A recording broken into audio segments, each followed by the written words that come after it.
Hello. So I had a dream last week, and this dream I was back at the Spiritual Rights Foundation. We were on some sort of retreat or some kind of church function where of course you had to pay a bunch of money to get into it. And Mike was there with me, and we were walking up to the house, and there was a big field. Normally there's just some houses back where some people live in back of the house, and in the dream it was a huge field. So we're walking, Mike and I were walking up to the back stairs. I look over at my left and I see Angela Silva. She's the president of the Spiritual Rights Foundation and an ex-girlfriend of Bill Doobie. And she has like 20 kids around her. A lot of kids. Some relatives. I don't know who these people are, but they're kids. Anyways, that really kind of disturbed me. Which we'll talk about later. And so anyways, we walk up to the stairs, and I tell Mike, you know, I really want to write on my blog, but ooh, probably not a good idea to do it here, huh? What if they catch me? What will they do to me? And and he's all, oh, you know, well, maybe you should, you know, put it in like a Word file so it's not so obvious I'm writing on my blog. And so I think about that and whatever. And I think the dream ends around there. There's more to the dream, but that's all that's pertinent to what I want to say. So I thought that was kind of interesting. You know, I'm sure the people at the Academy, if they're listening to this video, which I'm sure some of them are, they're going to read into it how people at the Academy read into it. I know exactly how they'll interpret it. But since I'm the best person to interpret my own dreams, all I know is when I woke up from that dream, I was crying. I woke up and I started to remember the dream. I was remembering it and I was just crying. It was just so sad to see all these kids around Angela and just knowing all the things that she's allowed to happen at the Spiritual Rights Foundation where kids were involved, and how Bill always portrayed her as the mother of all the kids there, and even the adults in a way. She kind of represented the mother figure there. And yeah, which, you know, he kind of put that, kind of created that persona for her to play, and then he was the father of everybody.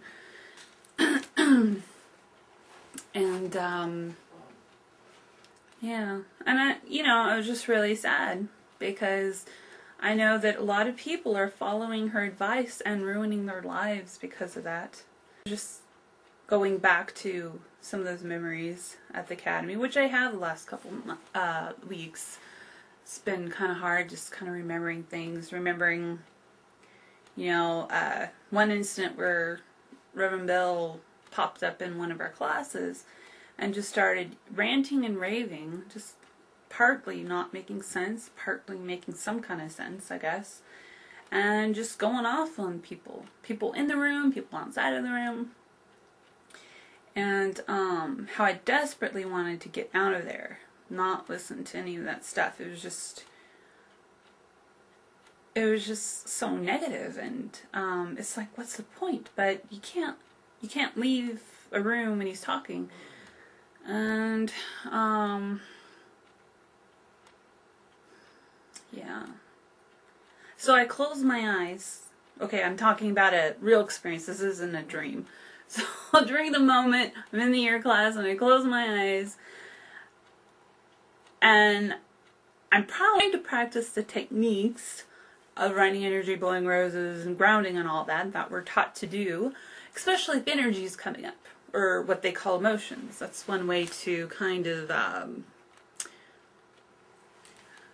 dissociate from what you're really feeling, so you don't really recognize what's really happening around you. That's the theory that several ex-members are kind of have about the reasons for doing some of the techniques when being faced with these situations. I don't know if that made sense, but maybe I'll talk about it more. Okay, so I'm closing my eyes, I'm practicing what they told me to do, especially Reverend Angela herself said, oh, you should definitely do this if energy is coming up when Bill is talking, because that happens. Because, I mean, another aside here, it's very stressful. It was very stressful being in a room with him while he would go on for hours, and I'm not exaggerating. Hours, ranting and raving, saying disgusting things about people, making up things about people, some truths, some not truths, just going on, and eventually he may even come to you and start talking about you, while everyone's looking. So anyways, I'm closing my eyes, practicing the techniques. I feel myself, as they say there, going out of my body, which really I'm just so freaked out. I want to run and hide. I want to get out of there as fast as I can, but we weren't really allowed, in a sense, to leave. I mean, of course we could. You know, they aren't going to block the door, but it's more of a mind control kind of thing and peer pressure, and it's like, if you leave, it's like spitting on the teacher. And you may not be able to come back. I don't know. Yeah, so, okay, closing my eyes, and he just starts yelling at me for having my eyes closed. And he says, you have to open your eyes, Joy. Why are you getting so freaked out over there, you know, don't close your eyes on me. You have to look at me, look at me, look at me. When I'm talking, and if I see you close your eyes one more time, I'm going to kick you out of here, and you're going to leave the class.